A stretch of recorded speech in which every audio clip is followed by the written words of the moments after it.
Hi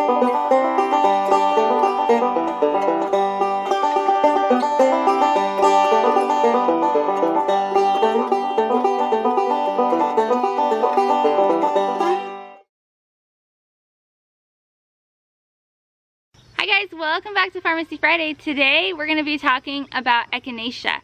Echinacea is used as both a preventative and a curative for colds and flus.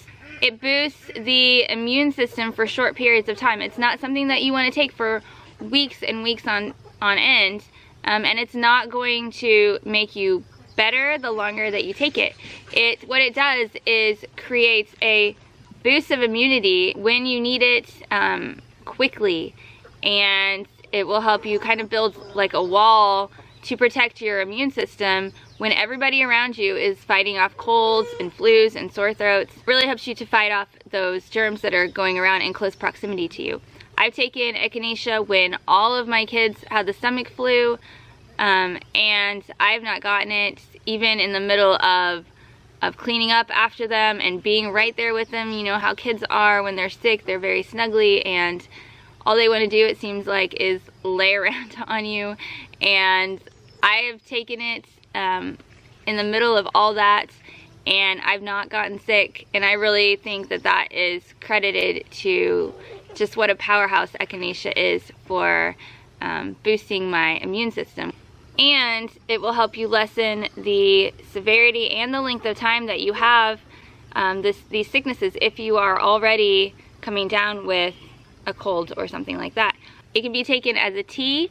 You would boil the roots in water, make an infusion that way, and strain that out and drink that tea. You can take it as capsules, and you can actually buy it in the store, in any pharmacy aisle. You can buy powdered Echinacea capsules. Very easy to take. It doesn't taste like anything, and they're widely marketed because they are so well known for this purpose. Of course, you always want to check with your doctor or be aware of any allergies that you have if you're using herbal medications, but Echinacea is generally regarded as safe for all ages. It's very gentle, very mild. You can use it on children or the elderly, and it's really great for cleaning out your body of infections and fighting illnesses, for building up a strong and wall of immunity. With Echinacea, we use the roots and the tops of the flowers as well as the leaves. You use these at different times of the season. So before the flower has started to bloom, you will take the leaves off and put those in, say, a tincture, and then when it starts to flower, you can take those flower heads off, and then in the fall, when the plant has died back, of course you want to take the seeds out, but then you also can dig up the roots and use some of the roots as well. Echinacea is antiseptic, which is great for purifying the blood. One of its common uses over hundreds of years has been as a blood purifier. It's great as a wound wash or as a poultice for open wounds, to clean out the blood, clean out the dirt. There are a couple of different kinds of Echinacea. The one that is best for using in medicine is Echinacea purpurea, and that's the one that you can find all over. I always see it by railroad tracks or in ditches along the road, in woodlands, and they just really pop out against all the green that is out now. Echinacea purpurea can grow up to 3 feet tall. It has these ribbed stems.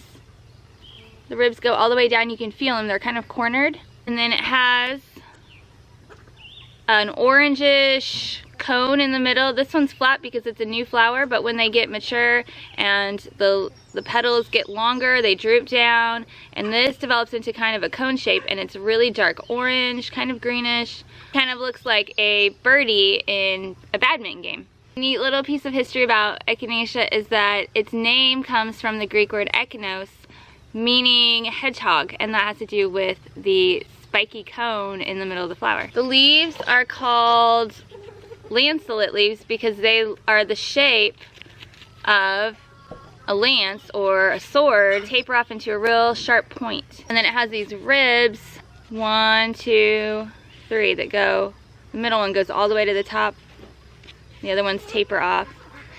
The leaves are really interesting. They feel like sandpaper. They're really, really rough. So to harvest Echinacea, you want to cut the roots from plants that are at least 2 years old. This has given them enough time to grow and develop, and also spread out so that you don't have to take the whole plant. You can cut back parts of it and save some of those roots to continue growing. Leaves are generally taken throughout the summer. Also, before the plant has flowered is a great time to take the leaves because that's where most of the plant's natural energy is going into making those leaves and growing the roots throughout the year.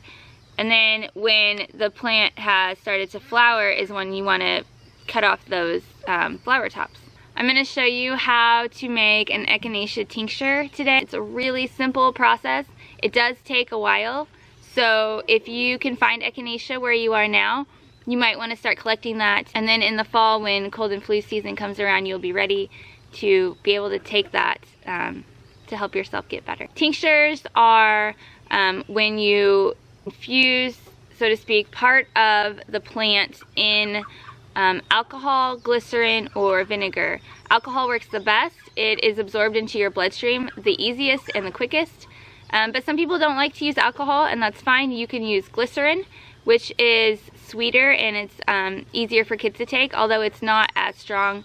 And neither is vinegar, but you can use vinegar as well and it will work. Alcohol tinctures last about 2 to 3 years generally. Vinegar and glycerin about a year or just over a year. Before adding the herbs to the glycerin, you want to dilute the glycerin. It's pretty thick. You want to dilute it 2 parts glycerin to 1 part water, and that will make it easier to take and more palatable. Thanks for coming along with us today for another Farmacy Friday. I hope you guys are enjoying these, and I really look forward to seeing you next week.